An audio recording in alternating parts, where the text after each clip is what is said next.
Good morning, everyone. Happy December. Here we are again, starting to gear up for a new tax season. We are thrilled that you are here.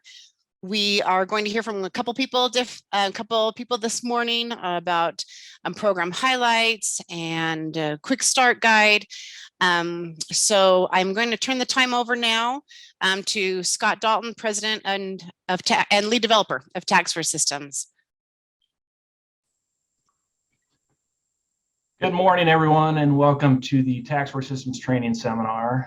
I got to be honest, I'm missing our in-person meetings. It's been a great event over the years to get to know some faces to some names and get to know some new people every year. But we did a survey last year, and by a large margin, the webinar format was the preferred format. So I will go ahead and get on board and embrace the new normal, I guess.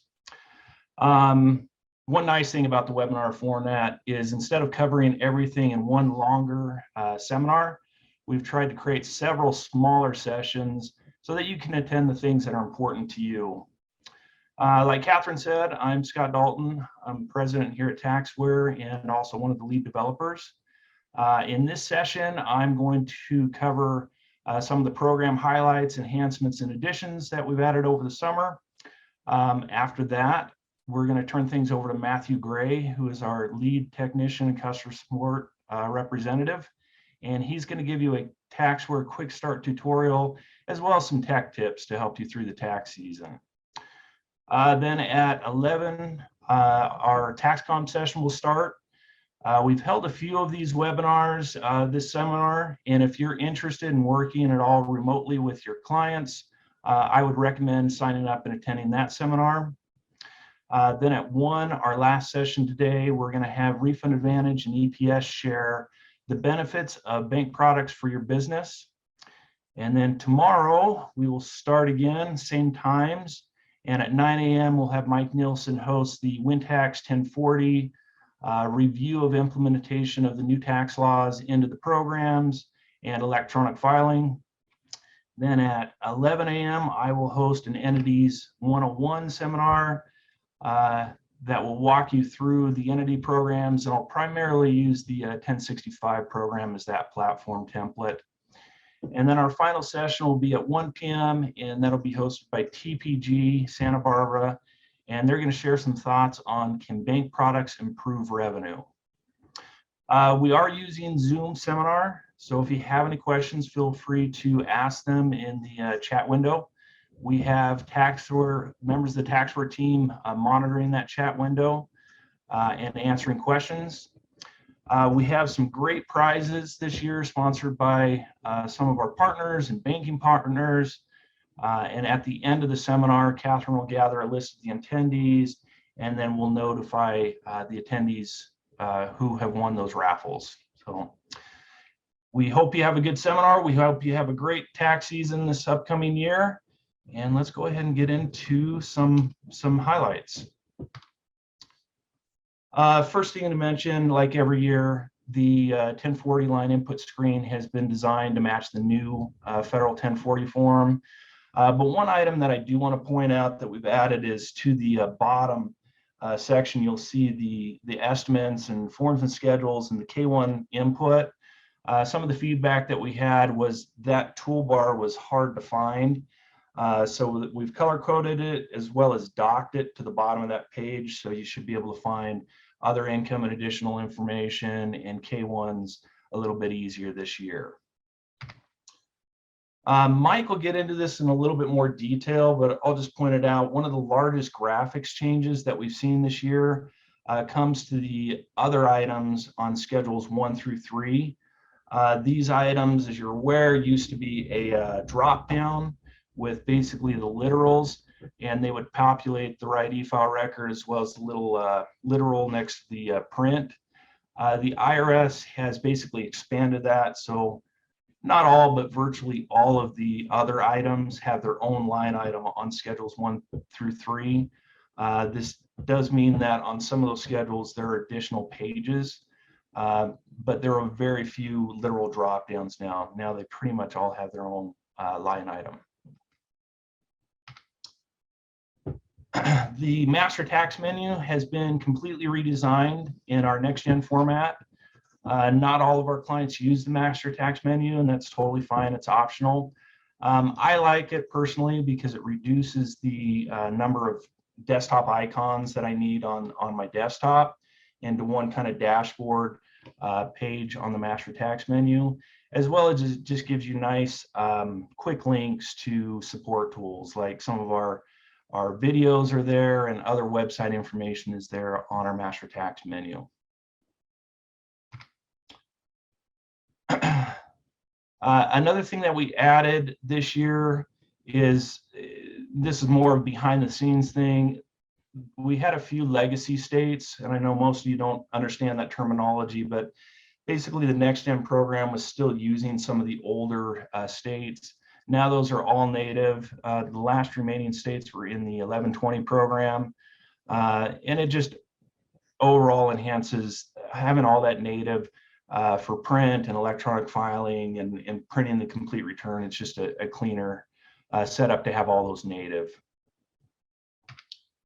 Electronic signatures, we didn't take out the Topaz integration. So if you have a Topaz signature pad, all that is still there. We just added the ability for the program to use your mouse, or if you have a touch screen, your finger, to have clients sign, the electronic documents that you need signed. If you use that, the first time you use it, it will ask you if it's okay to download Microsoft's Edge web view, because that's the tool that's used to gather that signature. And then if you would like to use that electronic signature in settings and defaults, there's a option in there for you to click that box. So for those of you that want to use just electronic signatures, try to go a little bit more paperless, that's a new option that's available, and you don't have to purchase the Topaz signature pad.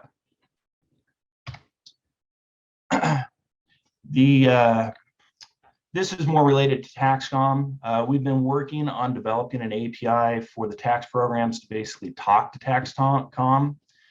And after linking your WinTax to Taxcom via the keys to make sure that you're the right person, it will automatically check and see if there are any files per that client that have been uploaded to Taxcom using an SSN match.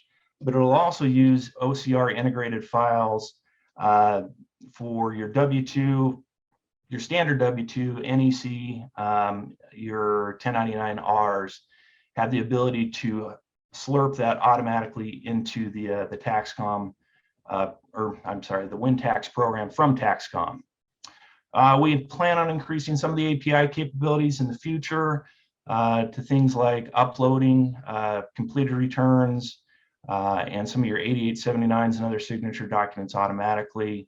But for now, we got the OCR recognition as well as the integration in there, and we're pretty excited about that.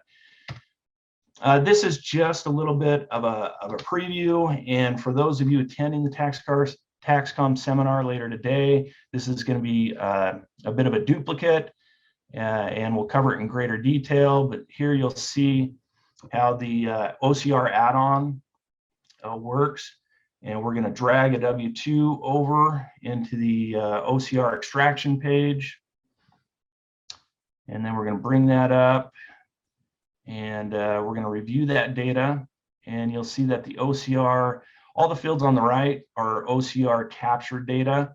OCR is not 100%, but it's getting better and better, so we took advantage of that. After that, we'll just pop into the organization to get the keys and link that. Oh, I'm sorry. So now we'll just pop over into WinTax, and I'll show you how that W-2 is automatically sitting in WinTax, as well as just show you the other documents that aren't even OCR available. You can download and view those right from within WinTax without opening Taxcom. And now we'll hop over and we'll just show you where those registry keys are on your organization. Copy and paste the registry keys, and then go back over to WinTax into the organization and get those keys in there. And now WinTax and Taxcom are now linked. Okay, the depreciation system, we've made the assets basically date sensitive to all the assets. And this was primarily added to allow for next season's assets to be entered into the into the system and applied to the projected asset listing reports. They won't be included in any of your current year reports or any of your carries or calculations.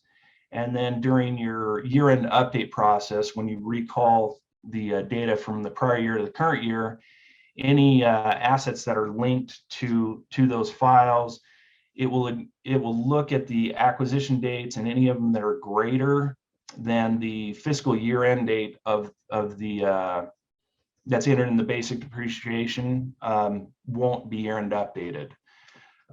So basically, it's a tax planning model available so you can key in your depreciation assets basically for next year as they come in during that calendar year for the upcoming tax season. We've upgraded the 1099 program with all the print and electronic record generation is now native. On a side note, we did mention this in a newsletter, but the IRS takes about 45 days to process your fire account, your TCC application, to obtain a TCC number. But in addition to that, they just redid their system, and for whatever reason, even though it was available to them, they didn't include the contact information. So if you use the fire system to electronically file your 1099s, you want to jump right on that and update your TCC application right away. The fastest way to do that, I was told, and this is what I did, was to basically get it and fax it to the number that's provided.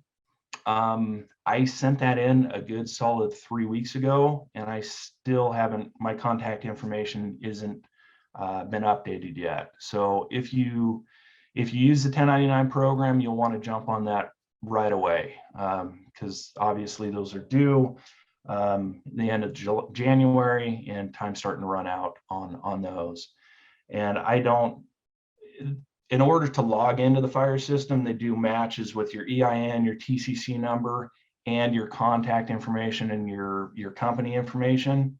And it's generally that contact information that's missing that you need to amend your fire application. Okay, some other highlights that we've added.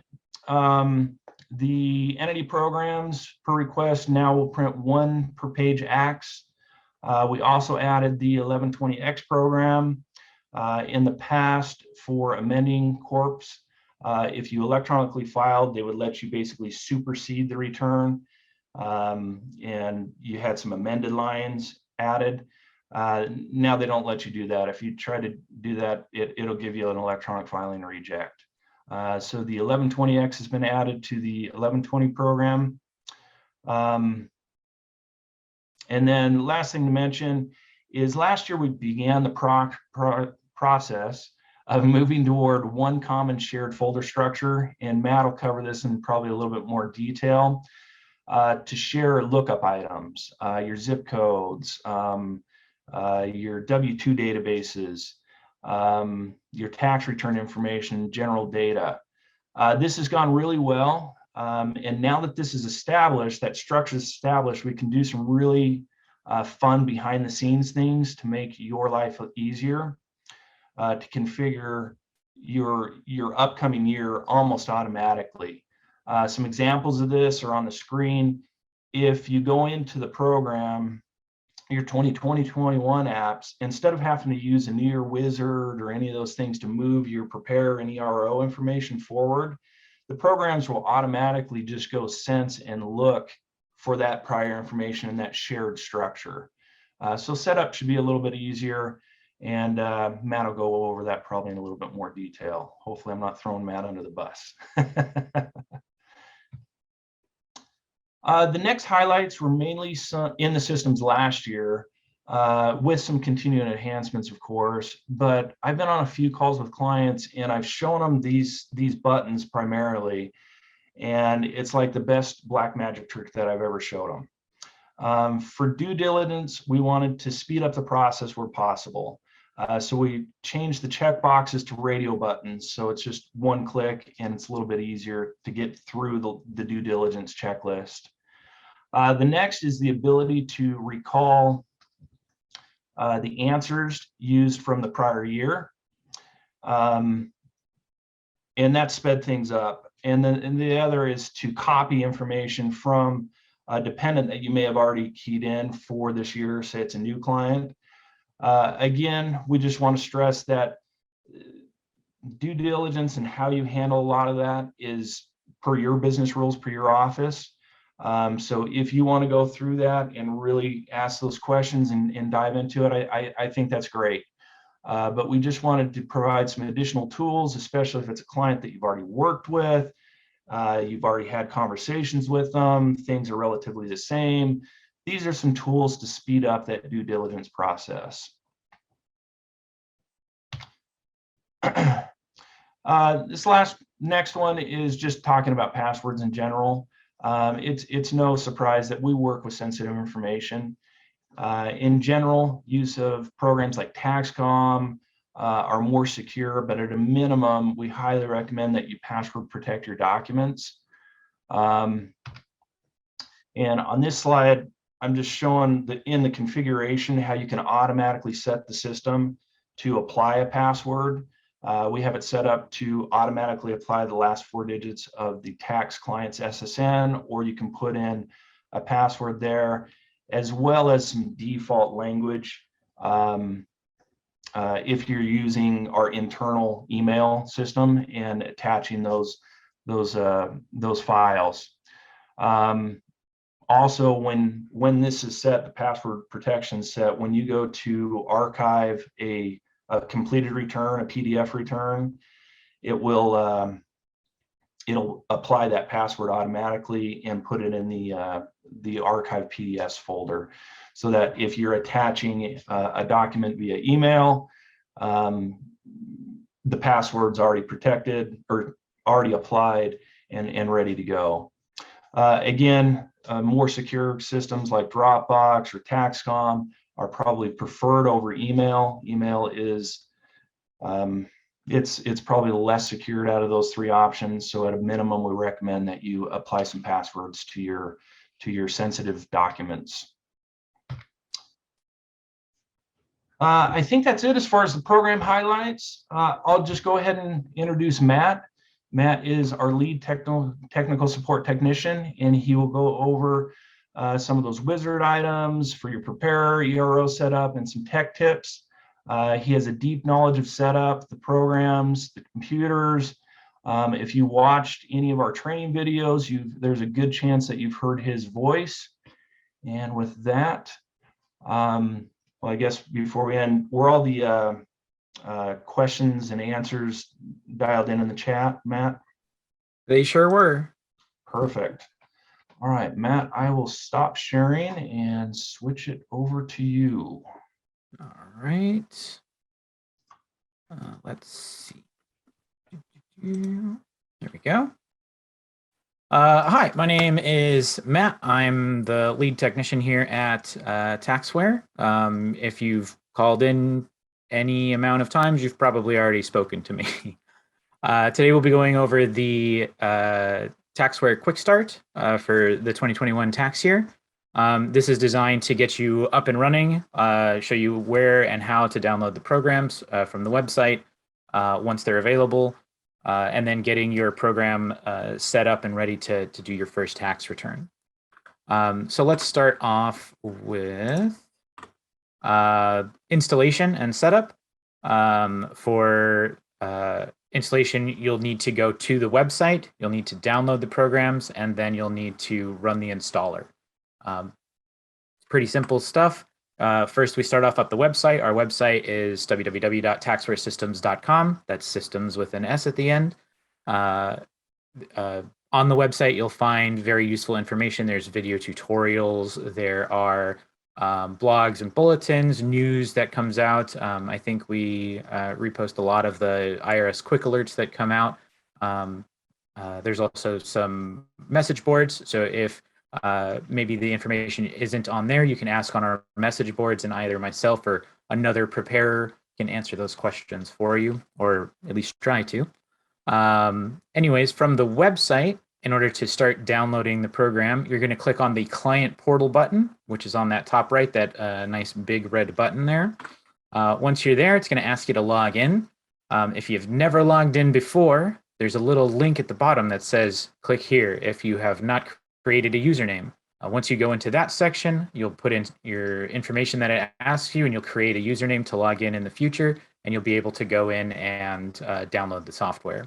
If you've forgotten your password, most people, only use this portion of the site once a year when you first install your programs. And so it's perfectly normal to have forgotten your password in that time. You can click the button that says help me. I forgot my username and password. Put in that information. You'll get an email with how to recover your password. Once you've logged in, you'll be given two options. There's the current programs, and then there's your archive. If you're looking for prior year programs, we do keep our programs all the way back to 2013. So you can go in and download the past however many years that is. I can't do math very well, so I think it's 7, 8 years of tax software, and we have both individual and entities for those years. But most likely you're going to be here to download the current programs this year. So you'll click on the current programs button. Once you've clicked on the current programs button, there's going to be a list of the programs that are available to your account. And clicking on those links will start the download for that program. Once you start the download for that program, it'll usually show up on the bottom left of your screen if you're using Google Chrome, or if you're using Microsoft Edge, it might show up on the bottom and it'll say, do you want to run or save? And you can click run or save. The only one that's a little bit different is if you are using Firefox, it will show up on the top right of your browser. There'll be a little down arrow. You have to click on it to see the thing that you just downloaded. Once you've downloaded the program, it'll finish up, and you'll need to actually run the program. So you'll need to click on it to open it up. Once you have opened up the installer, you'll get to this screen, which I'm sure we've all seen something like this before. You'll go ahead and just click next, next, next, next, finish. It's going to install the program and put a desktop icon on your desktop. If you don't want the desktop icon, you can either uncheck the box during the next, next, next process, and it'll not put that icon on your desktop. Or if you've forgotten, or you just want to put the desktop icon and then later decide you don't want it, you can just delete the desktop icon from your desktop. The reason you might want to do that is because you'd want to use the master tax menu. The master tax menu is a kind of like a dashboard for all of our software. So you don't have to have 10 different desktop icons for the 2021 tax year. You can just have one icon that gets you access to all the other programs. Speaking of the master tax menu, we're going to go and cover that. There's three main portions to the master tax menu. There's the messages portion, which is in all Taxware next-gen software. There is the program buttons, and then there's the support buttons. So let's take a look at the brand new master tax menu. On the brand new master tax menu, we have separated the programs into sections. So we have the tax programs, and then we have the accounting programs. We also have the support links up on the top there, so they're not in one of the two boxes.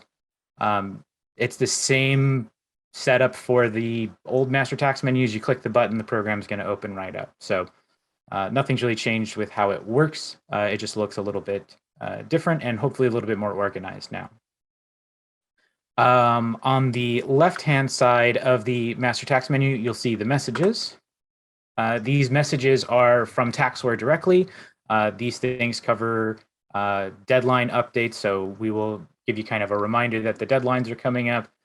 If there's any major e-file changes, those will show up. You can see in this image here, we've got messages about the American Rescue Plan that came out last year, like updates about that. Updates about bank product enrollment to give you reminders for that. These typically are very, big things that happen that you will want to be aware of. We don't send spam. It's only the important stuff, no chaff. And again, these messages section is in both the master tax menu and all of our next gen tax software. One thing that the master tax menu has that's a little bit new is that little badge next to the slidey bar.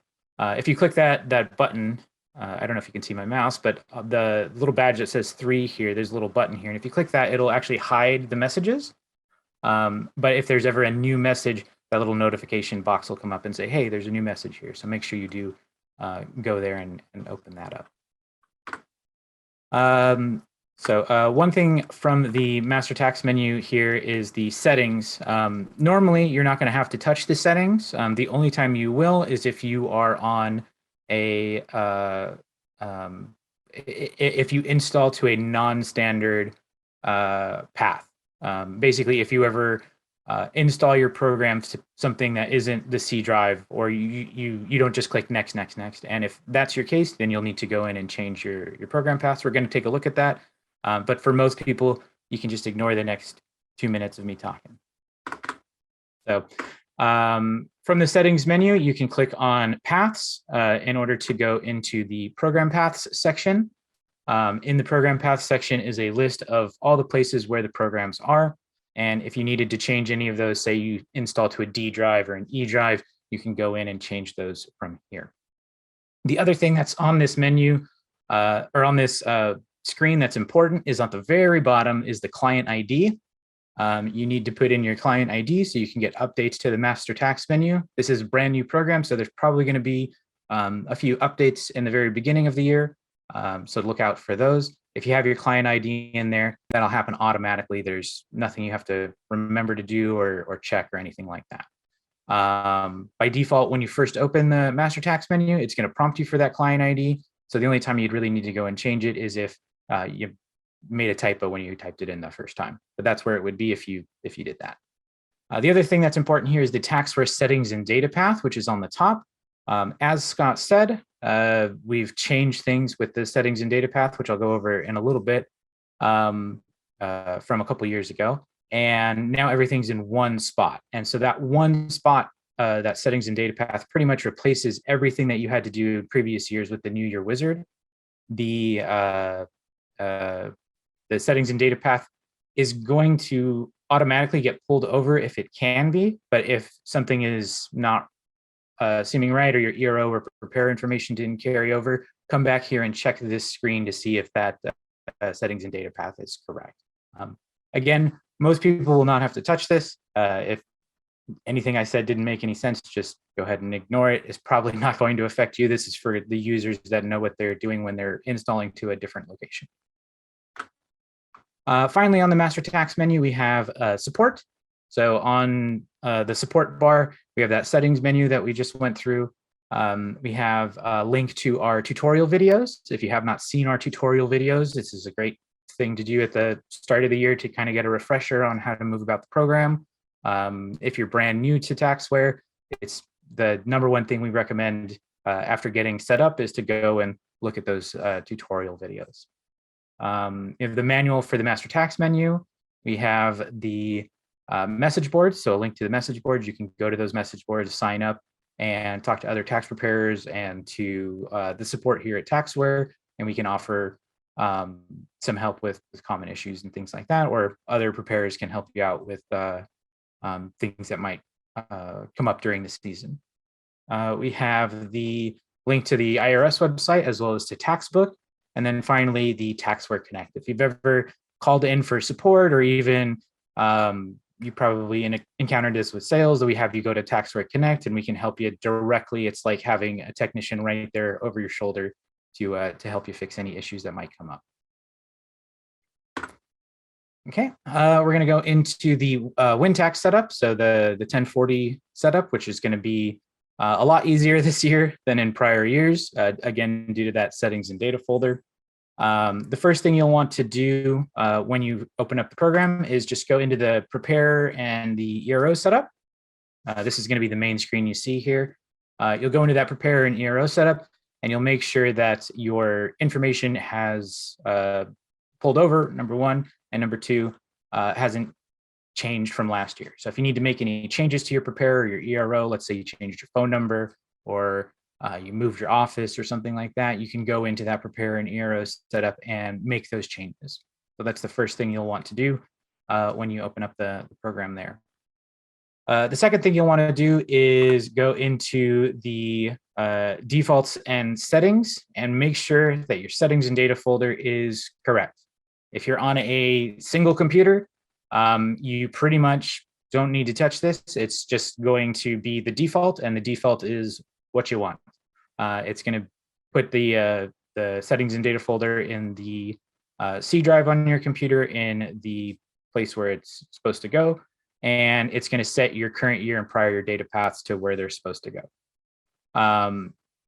The networked computers, you may have to change this. It should be pulled over from last year, but do double check that it's there. You'll notice right away because your clients won't show up. And if that happens, if your prior year clients don't show up, that's because you haven't set the Taxware settings and data path. But like I said, that should happen automatically with the way it's set up now. So that's kind of just for the edge cases where it's not. For people who are using a single computer, this new settings and data path was new last year. I'm continuing to say it's new this year. It eliminates the New Year wizard, so there's no more going through a step where you have to bring over your ERO, your preparer data, your databases, your billing setup, your print setup. All that gets carried over automatically now.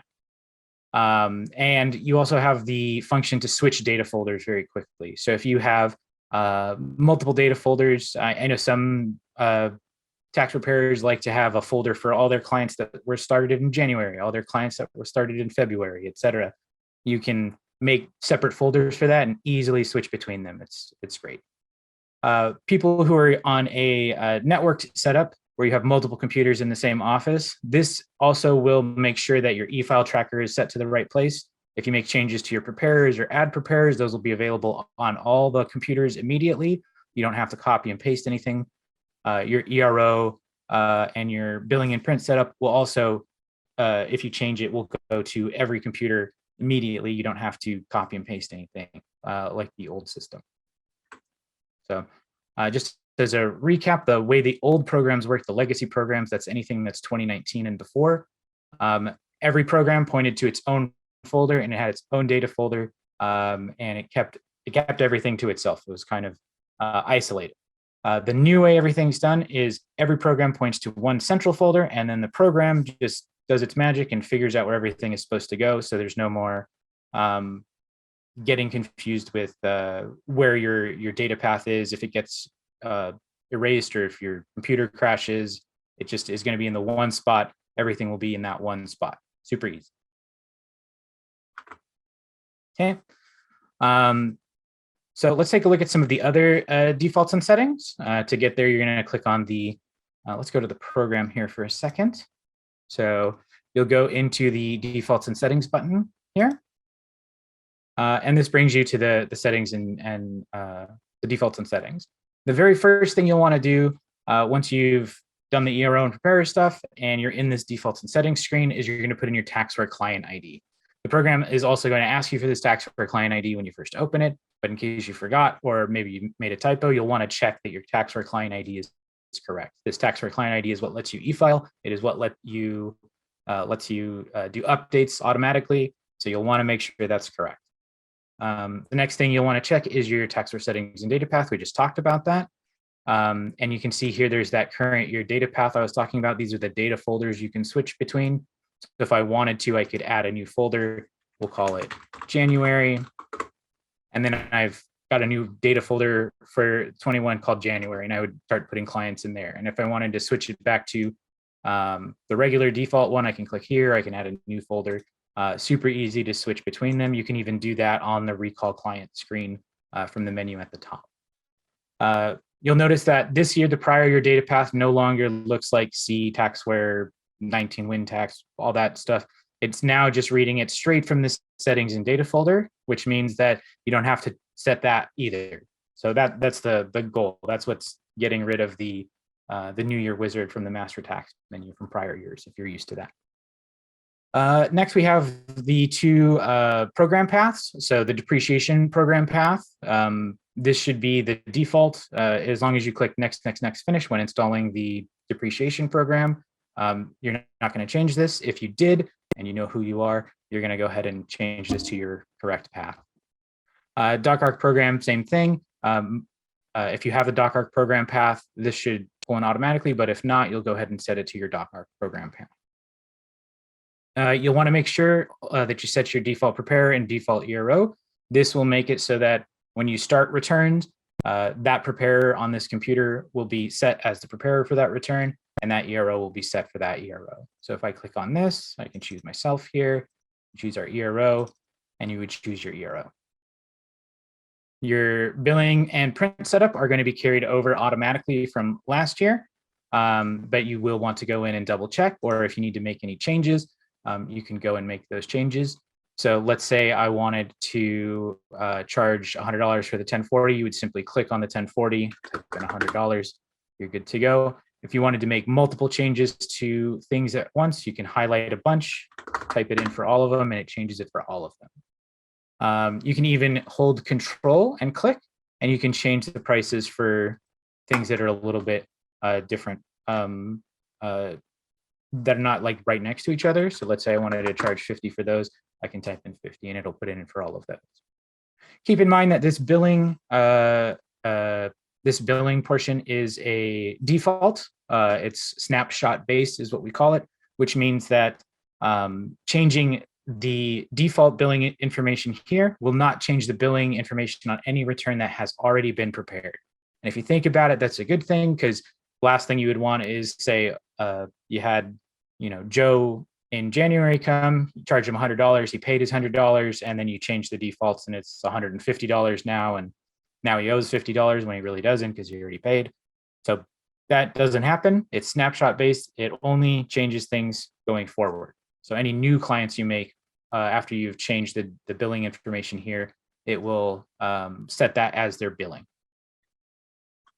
Okay, for more information on the billing setup or any of these settings, those tutorial videos I talked about earlier go into a little bit more depth on them. Let's go back to the slides here. So we just talked about the billing setup there. Next, we'll talk about the print setup. The print setup has some useful things if you don't want to print all of our slip sheets and client letters and all that sort of thing. You can go in and uncheck those, or if there's certain forms that you don't want to print or you always want to print, even if they're not used, you can check those as well. You can also set up different print setups for different things that you might want. For example, if we go into print setup here, there we go. You have here the names of the forms. Let's say I want to make a separate setting that's just my archive copy, right? I can go into here, create new settings. We'll name this archive copy. And for my archive copy, I don't want any of this. I just want the regular 1040 and the forms that are required and all that. I can do that. And maybe even I want two copies of the 1040 for whatever reason. You can go ahead and make those changes here. And now I've got two different print setups that I can go in between and print what I want. Also on the print screen, we have options here at the top for masking social security number and bank account numbers, and for client copy watermark being put onto the 1040 and other forms. Masking social security and bank account numbers is great for clients who just want a copy, or for emailing if you need to email something. Make sure you also check this box as well. That's what puts the password on your PDFs that you would be emailing if you're not using something like TaxCom or DocuSign or Adobe Sign or something like that. And then when you mask social security and bank account numbers, it will also put the client copy watermark on there. I just want to cover this because it's a call we get occasionally why we put the client copy watermark when they're just trying to mask the social security number. And the reason for that is the IRS will not accept a return that has a masked social, and probably tell why. And so we put that client copy watermark to make sure that no one can send in that return to the IRS and get in trouble for it. So it's kind of a protection for you that you don't accidentally do that. Down here, we have where you can change your letter formats. We do have a couple of different letter formats, including a Spanish letter format. So if you want a print setup that has a Spanish letter and an English letter, you can set that up. Or there's the alternate letter, which a lot of people like a little bit better, the look of, you can change to that. If you need to change any of these letter formats, there's the letter formatter. I'm not going to go into the letter formatter at this time. It's kind of a deep subject, and we do have a tutorial video on that. So I recommend going into that for more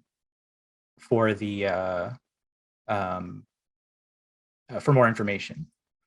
The last thing here is this button here that I want to cover, this auto create PDF file when printing the complete return. So if you have this checked, which I recommend checking if you have the space on your computer for it or on your server if you're on a network, what this does is whenever you print a return off, it's going to automatically save a copy of that PDF to your archived PDF folder.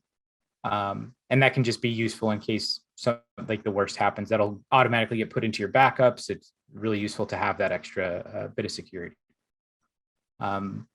We had a good question. I'll go ahead and answer that one live. So we have a question that says, will checking the box up here for masking the social security numbers also mask the e-file authorization? So that's the 8879, the 8453. The answer to that is no, because the 8879 and 8453 are not something that you're handing to your client. Those are only printed in order for you to keep for your records. And if they were masked with the social security number being masked or anything being masked on them, then they would not be valid for keeping for your records for the IRS's purposes. So those ones are not masked on purpose because they need to not be masked in order to be useful at all.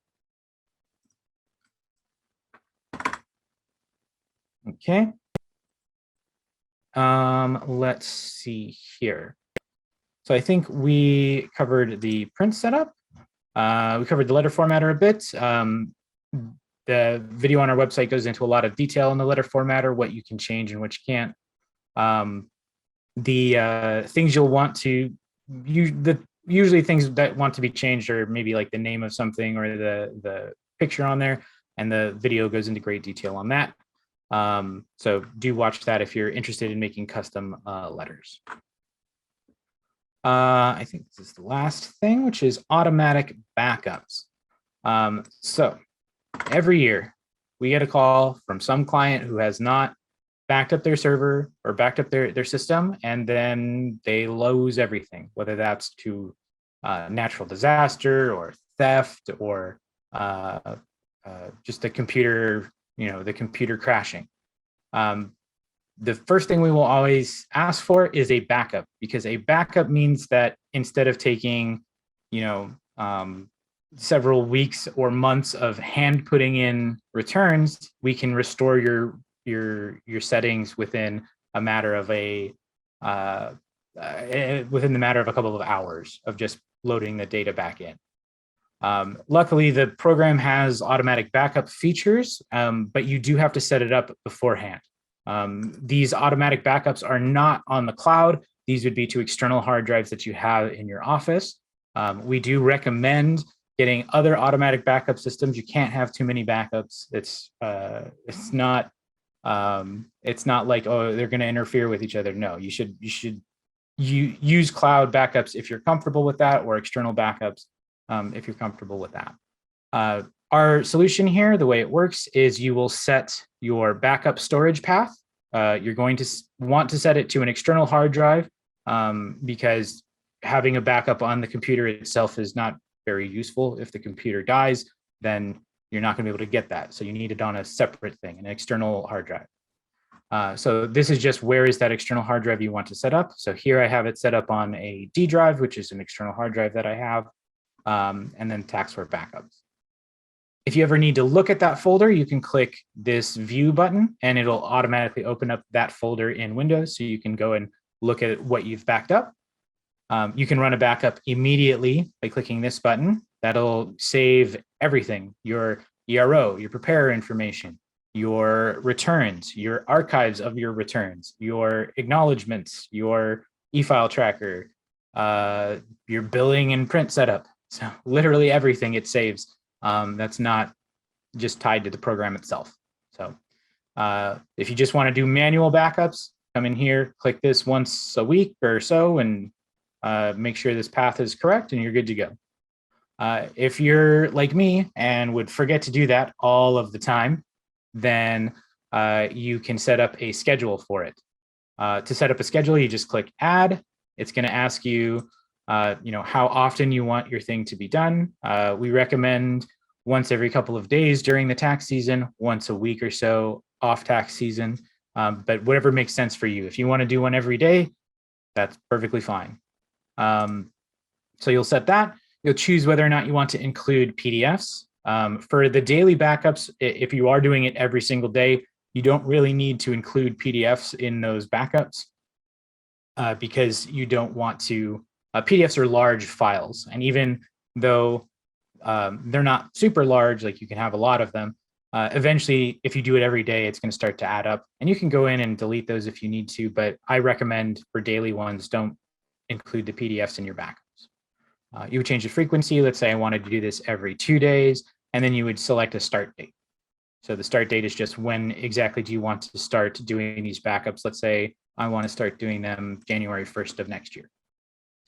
What this will do is that now whenever I close the program is going to check, is there a backup scheduled? If there's a backup scheduled, it'll prompt me. It'll say, do you want to do a backup right now if you have the time? And then if I do, I will say yes. Maybe I'm just closing the program and I'll be opening it up in another 5 minutes or something. I can click no, I don't have time right now to do the backup, and then I can go and wait until when I do have time at the end of the day. All right. And that's pretty much backups.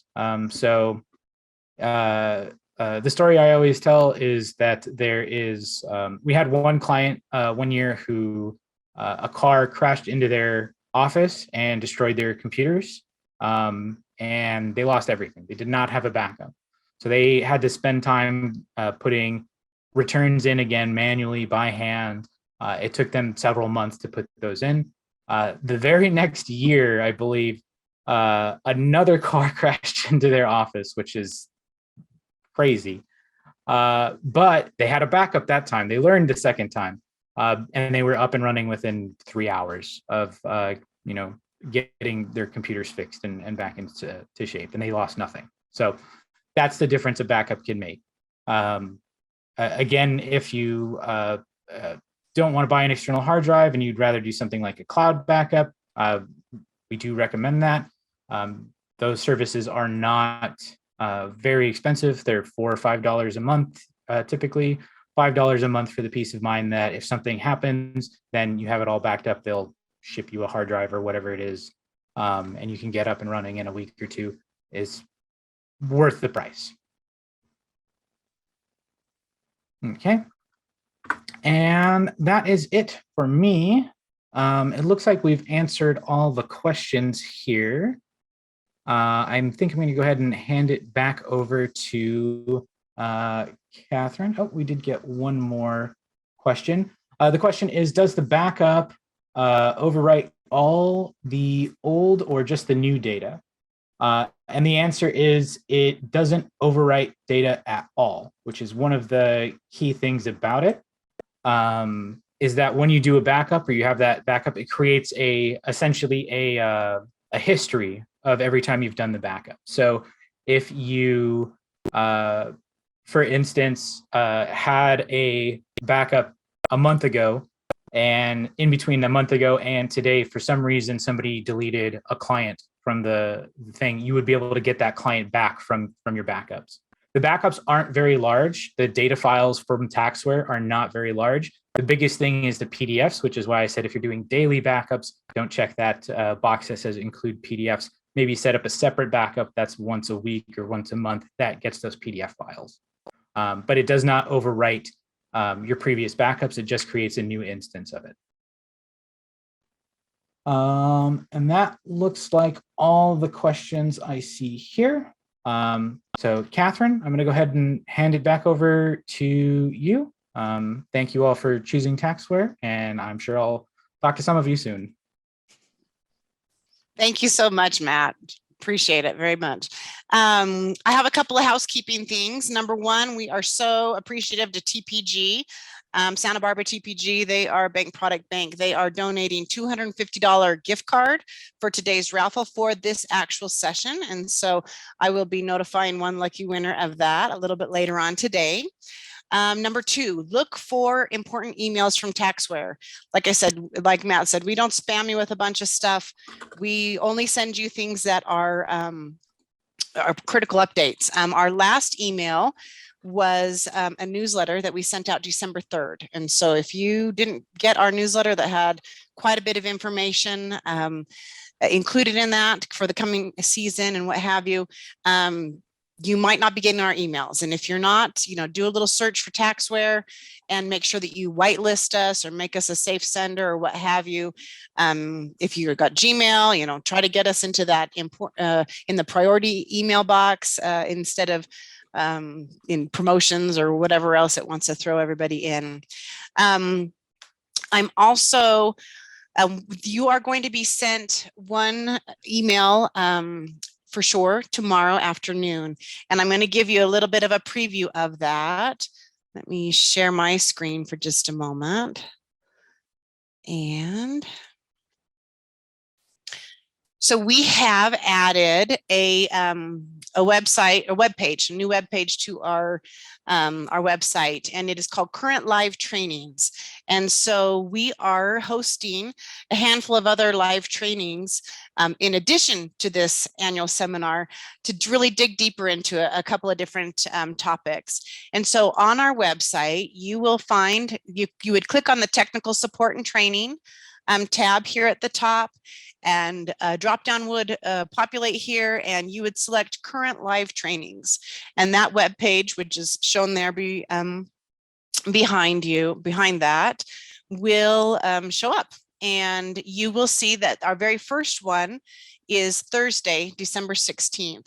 So it is going to be an introduction to what we have called for many, many years pro forma, which is a term that is used in the tax industry, but many others might know that as a client tax organizer. And so if you are not someone who knows about the client tax organizer or has been using pro forma in the past, it's automatically included in your licensing for no additional charge, and you will have somebody drilling deeper into that application so that you will know how you might use that to market your business in a better way. Again, we've got another 1040 detailed training. If you have newer staff or you're new to Taxware, you'd want to attend that as well. There's a Spanish version as well on January 14th. So anyway, this web page has a lot of information of different trainings that are coming up to get you started on the right path for the new season. And you also will get that in an email Wednesday afternoon, right just before the annual seminar is closed out, so that you don't get confused with what's going on when. So again, that first training is going to be December 16th. You could go to our website right now and register for it. That would be just fine. You'll also get an email. I think that is it. Thank you again for joining us this morning. We value you as clients, and we're thankful for all that you bring to the table, your feedback, and how we are able to improve the programs each and every year.